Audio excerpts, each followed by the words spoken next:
Jennifer Jones here with Jones & Jones Realty. We're here with Joe Garjian with Northeastern Mortgage. So we're going to talk a little bit about down payments, and we're enjoying this lovely weather that's quite breezy at the moment, of course, as we're recording. But we wanted to talk a little bit about down payments and some of the myths that are out there. You know, we get phone calls all the time where people are talking about, oh my gosh, I need 20% down to buy a house. So Joe, tell me a little bit about down payments and how that works. Yeah, so I get a lot of questions. Do we need 20% down, which has kind of been, it's the average back decades ago, 20% down for a house. As of now, most people do not actually put 20% down or anywhere close to it. There's a couple of reasons for that. Number one is there's, a lot of great programs, with, a lot less money down. Number two, the rates are so low that they'd rather take that money and invest it and, get a higher return. Let the bank's money work for you. So, no, that is a complete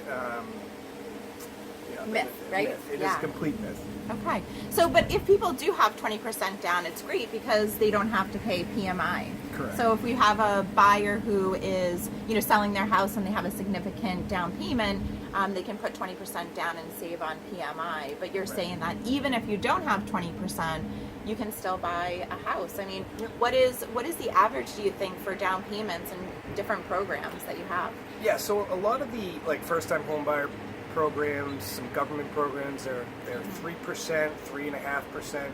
There are some kind of I want to say quirky programs that will do like a 1% or 0% down. Of course, when you're doing when you have less skin in the game, your rate is going to be higher. So that's something to take into consideration. But a lot of the solid conventional programs out there are 3.5%. Okay. And then there's some grant programs that you were telling me about. Yeah, so there are some grant programs. One particular lender I have it's you're taking out one of those conventional 3% down loans, but what they do is actually obtain a grant for you for the rest of that 3%. So your net out of pocket is going to be zero. It's a good product. Again, when you're talking about,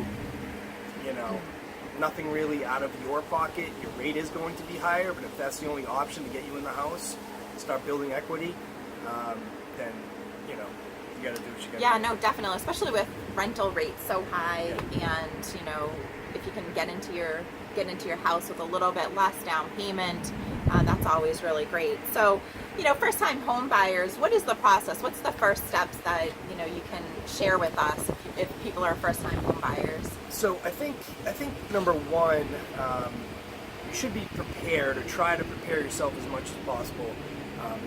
Make sure you have all your income documentation. You're going to want to monitor your credit.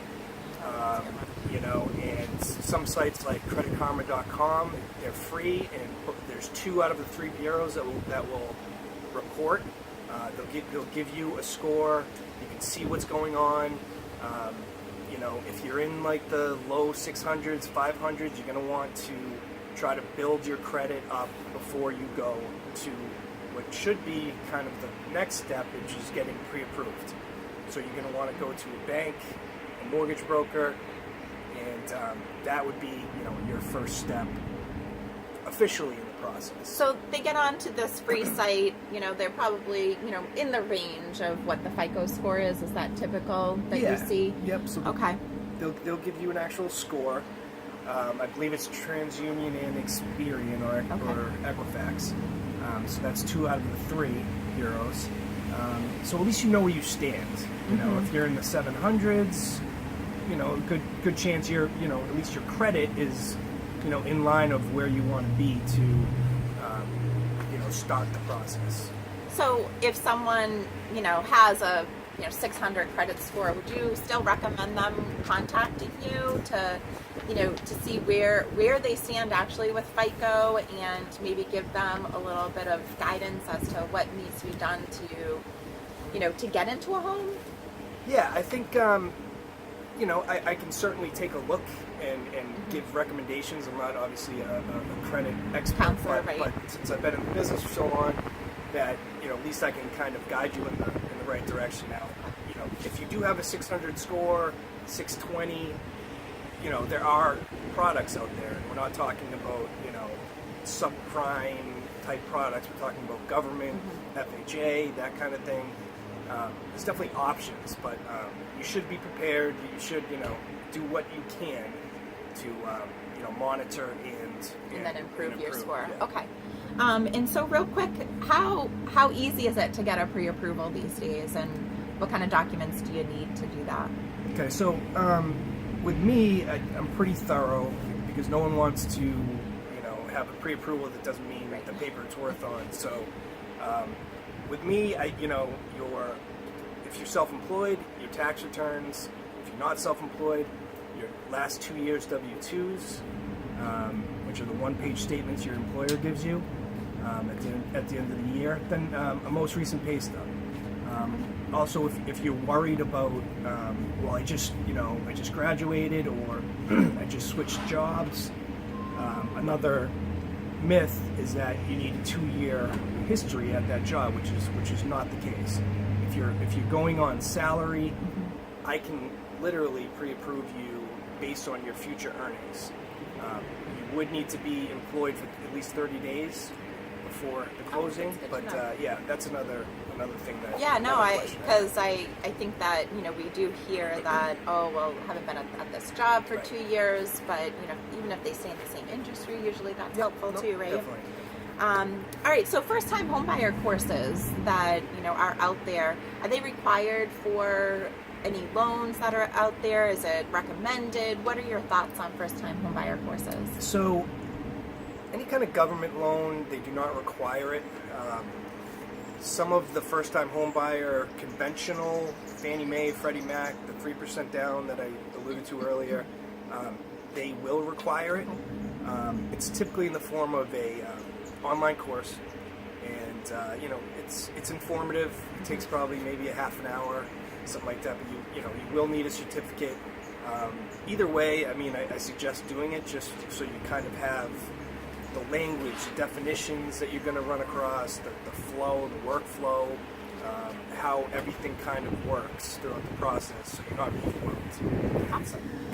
So Joe, tell us a little bit about the do's and don'ts. People talk to me a little bit about hey, I want to go buy some new furniture for the house, but they haven't closed yet. So tell us a little bit about the do's and don'ts when you're in the process of getting a mortgage. Yeah, so when you're under agreement, you're basically everything's finalized, you're going through the mortgage process, you're going through everything else. You absolutely 100% do not want to touch your credit, and by that I mean don't go to Jordan's Furniture and buy a bunch of furniture. Don't go to IKEA. Don't open any accounts. Don't let anyone pull your credit. And also your existing accounts, you're going to want to either keep the balances the same or at least lower them, because your credit will be monitored up until the day they push that button and the loan is funded. So I've seen it happen, multiple times where, the lender will get an alert or whoever, and they'll say, hey, we want to see what's going on here. And of course, someone went and opened an account, bought a bunch of furniture, and their ratios were too high at that point, and things got pretty ugly. So that debt to income ratio is really important, because those loans have certain guidelines, so you really need to just and they're pickier now. 15 years ago or so they weren't as picky, but now they really take a look at that stuff and monitor it all the time, which is amazing. I really didn't know that. But I did know the don't buy a car, don't buy furniture, just leave your credit alone. Yeah, right. And the other thing too is, at the end of the process again, I think usually lenders do within within 3 days of closing, within a week, they'll call your employer, do a verbal authorization or verification, I should say, that you still work there. So Don't change jobs. don't change your job. That's another one. Don't change Don't jobs change job. in the midst of buying a house. Just hold off, until it closes. So those are the two big ones, really. Perfect. All right, guys, so Joe has been gracious enough to sponsor our ice cream bash, which is next Wednesday, a week from today, 7 days. It came so fast. We're in the middle of June, and Joe, again, is one of our sponsors, so we'll see him next Wednesday, and you can shake his hand, and we'll see everyone then. Thanks so much. Bye. Take care.